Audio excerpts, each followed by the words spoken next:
Just because who doesn't like looking at a big pile of money, right? No need to stake me out for robbery or burglary. By the time I post this cash is all going to be in the bank. I also have a bag of coins, I think about 40 bucks worth, that I'm going to bring over.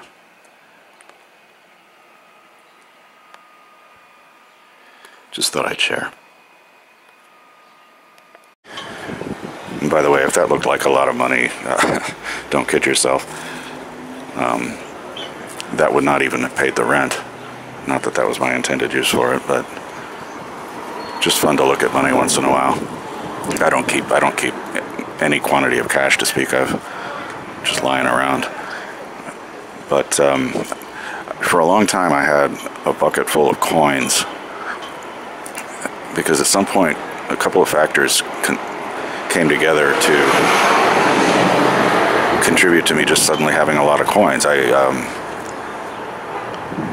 All my coins used to go to the bus that I took to work, or they went to the laundry. But I started doing full service laundry where I paid cash, paper cash that is, and I guess they introduced the Metro card or something, because I quit using coins for the bus. And so suddenly I just had this drawers and drawers full of coins.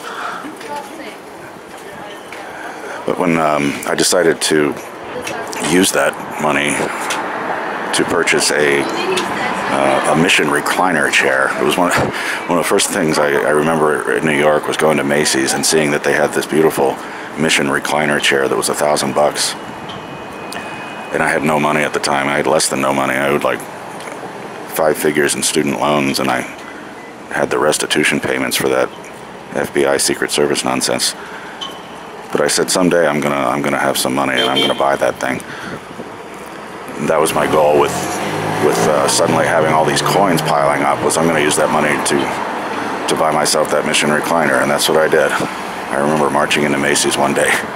I didn't bring a bucket full of, coins and rolls to Macy's, although that would have been quite a scene. But I remember making all the trips to the bank, making all the deposits, as much as I could carry at a time, and then had exactly enough to pay for that recliner chair, and I got that sucker, and I still have it. I'm still happy with it. This woman is just singing and having a great time.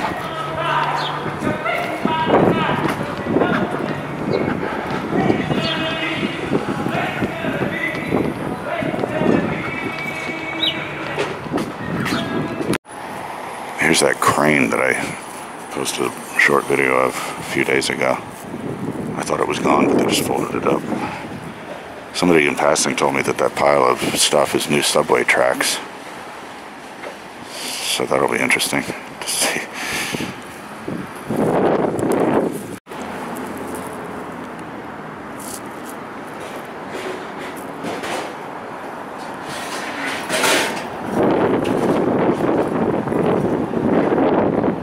Is that really what these are?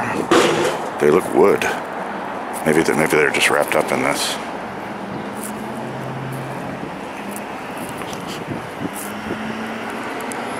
I see it now. I wasn't seeing the metal. Those pieces are just the base. The rails are on top of those. Yeah, that makes sense.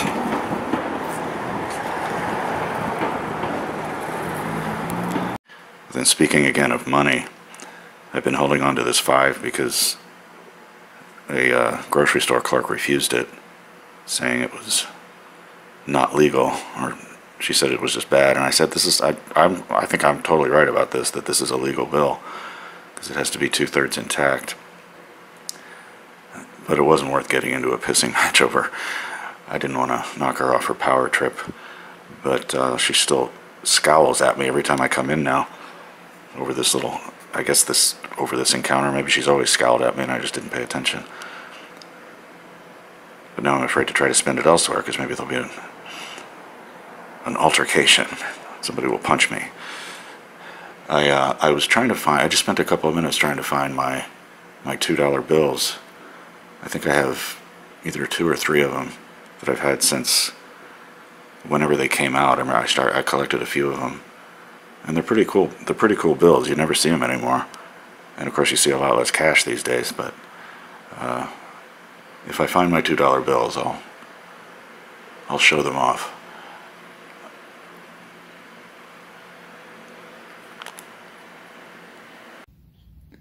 I cannot find the book in which my $2 bills are stored.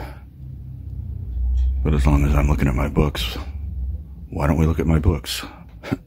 Mark Thomas's books. I'm like a lot of people these days. I read a lot of words, but not a lot of books. I read poetry once in a while. And this shelf is mostly books of poetry.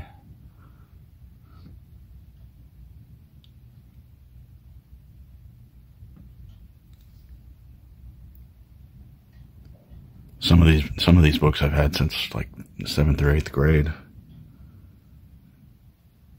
But most of them are a lot more recent than that. That one.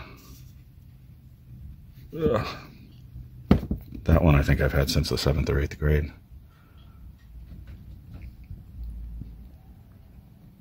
Donald Justice was a guilty pleasure of mine. Some of his poetry still resonates.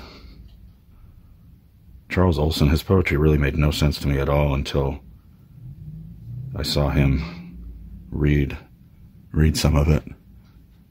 It's as much theater as just the words on the page. That's an opera score that I got from this weird job that I had working for this woman who publicized the works of living composers.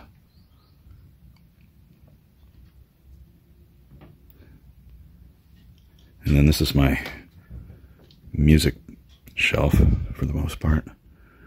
The Wild Thing is a special thing for me because my mother gave me that. And I was well into adulthood when she did. When I was making plans for my final arrangements, I was going to get a cremation. I was going to be cremated and have my ashes in a columbarium niche at St. Michael's.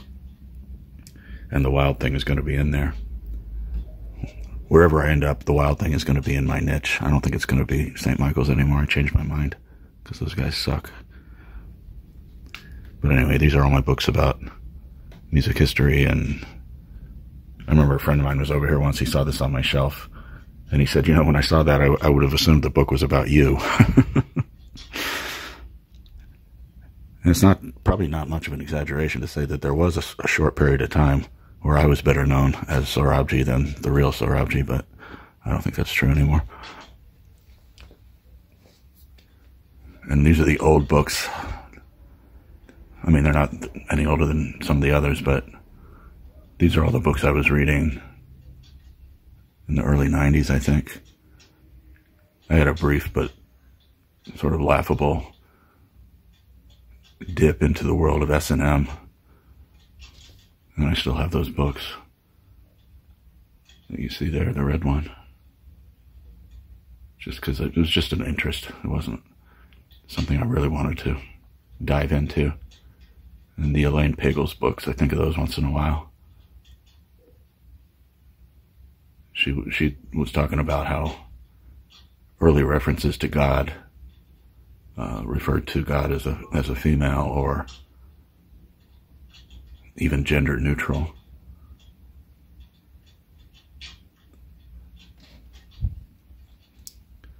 So those are some of my books. And of course, those 2 hard drives, you could store about 1 billion books. 1 billion books in the space of 1 book. I don't think that's much of an exaggeration.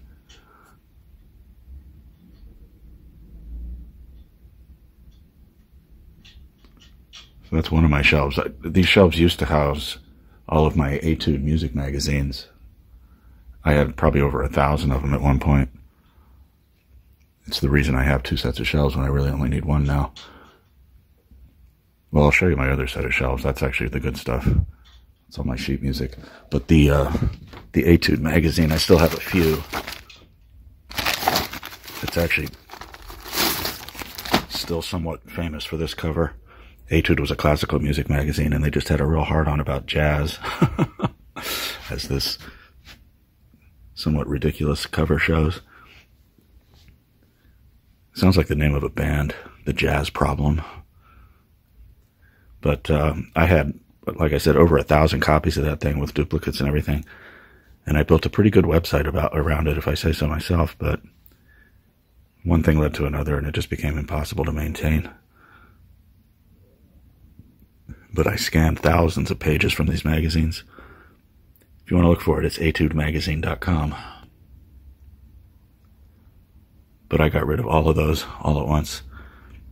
Just like over a weekend, I dumped hundreds and hundreds of copies out on the curb. Never missed them. Those binders contain printouts of a bunch of public domain stuff that I scraped off the internet somewhere. And maybe not public domain, I don't even remember. Let's see what's in this one.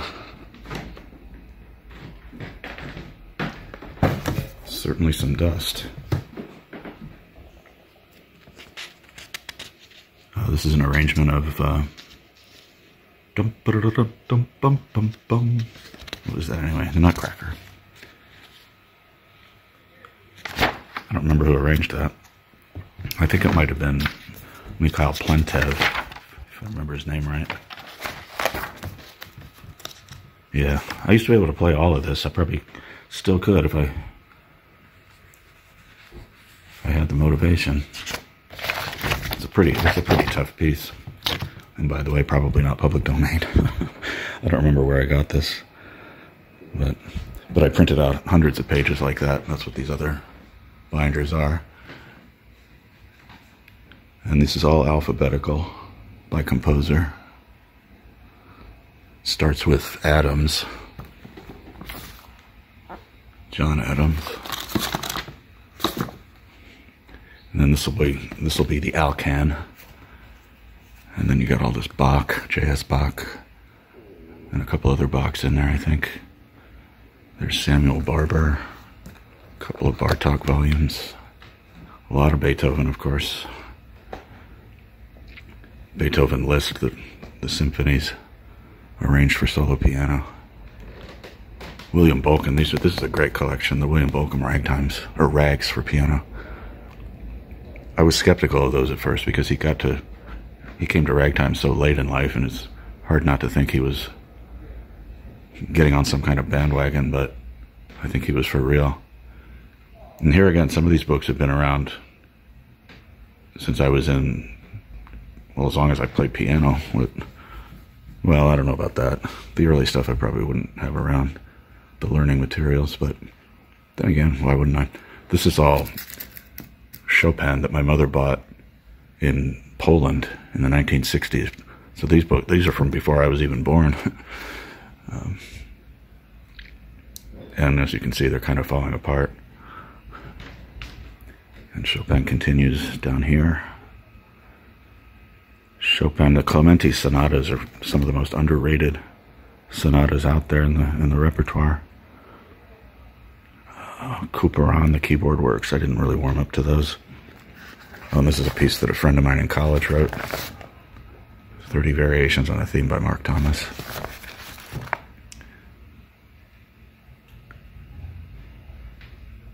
And it just goes on and on. Just a kaleidoscope.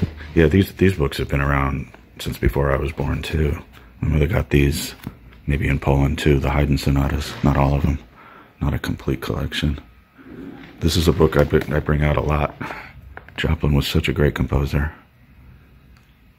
Such sweet stuff. And Lecona, he's also wrote really, really good piano music. I mean, as piano music goes, it fit the hands so perfectly. I did end up getting the complete Haydn piano sonatas on my own. I don't think I ever really made a serious attempt at playing Marc-Andre Hamlin's Etudes. Hamlin is better known as a pianist who plays all the most impossible repertoire. he could play Sohrabji blindfolded. And his own music is no Day on the Beach. And here's where Liszt starts. I wish I had followed through with an instinct I had some years ago to get the complete set from, who was it anyway? Yeah, this series.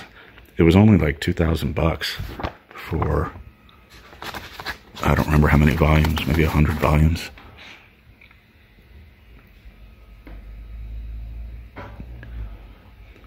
But Liszt, I probably played through every single page of every single one of these multiple times.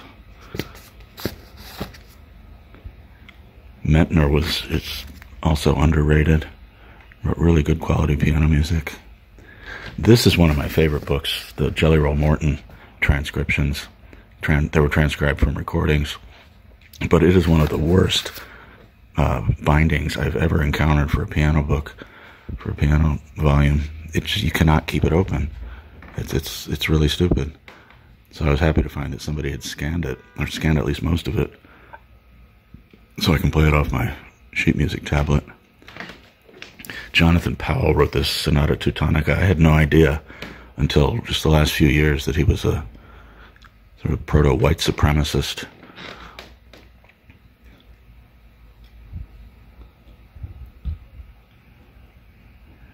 And all the Schubert, I played every single page many times over. I love Schubert.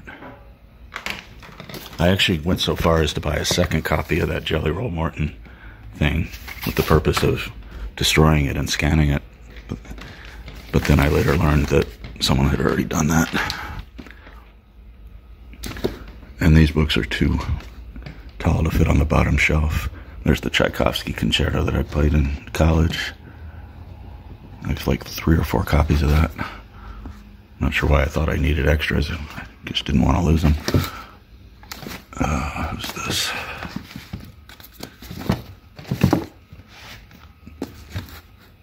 Oh, Schumann, of course. These got dust on them because I don't have to take Schumann out anymore. That stuff's all public domain, and I play everything of that sort off of my tablet.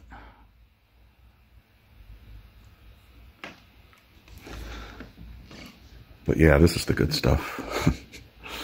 When you talk about my books. And this is the tablet that I keep talking about.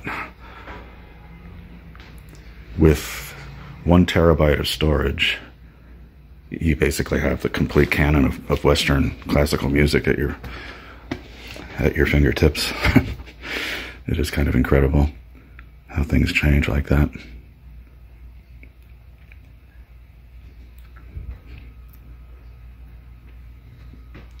This is a cool little piece by, it's an arrangement of a Bach preamble from the 6th Violin Sonata, but it's by a woman, Sarah Hines, that I've never found anything else on her. Found no biographical information. I think somebody might have recorded this on YouTube, but I've never seen anything else by Sarah Hines. You just didn't see a lot of women composers in early 20th century, which is when that volume was published. Composers or arrangers, for that matter. And then here's one other set of books. Actually, I have one other bookcase in the other room that has a few books on it, but it's mostly just boxes of junk, boxes of stuff. Mallarmé, I really enjoyed his surrealist poetry. And there's some more Charles Olson. Wait, am I getting his name right? Yeah, Charles Olson. For some reason I thought I was getting mixed up with somebody else. Oh wow, it's starting to rain outside. Transformations, I only got this because I'm mentioned in it.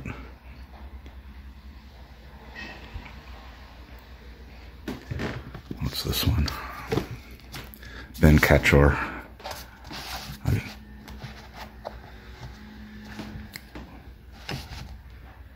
A really profound influence on my sensibilities.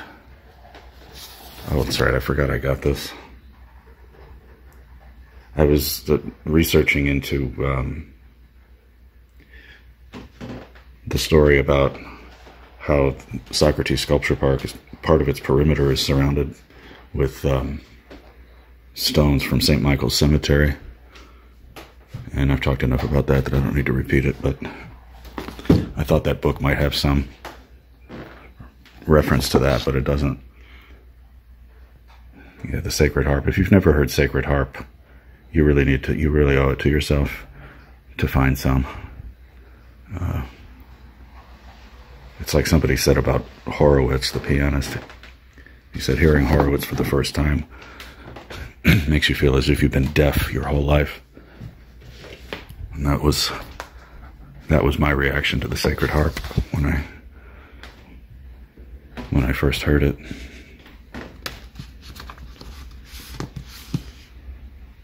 A lot of poetry. Yeah, these Jim's journal stuff are really funny. It's like something's about to happen, but then nothing does. Breton was the...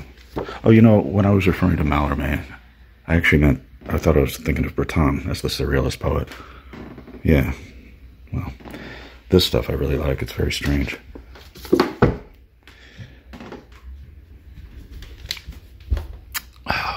These are all my pictures. All these folders are filled with photos I took, or these are my family slides that I scanned. And I did not put them up on the website. I mean, they are, but they're in a private place.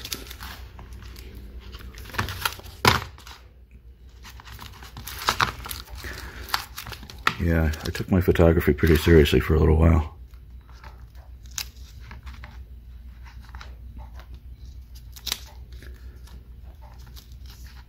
And these are film photos from Carrie's camera on my dad. Carrie's camera came to me through a rather convoluted path, but I'll tell that story some other time. So all that's my photos, and there's a row of books behind it that is all reference materials. And then these are two very expensive books of index to that Etudes music magazine I mentioned. And this one was pretty expensive too. And then there are my high school and college yearbooks. And these are the grade school yearbooks. And this folder's morph pictures that I took. So is that one. All right then.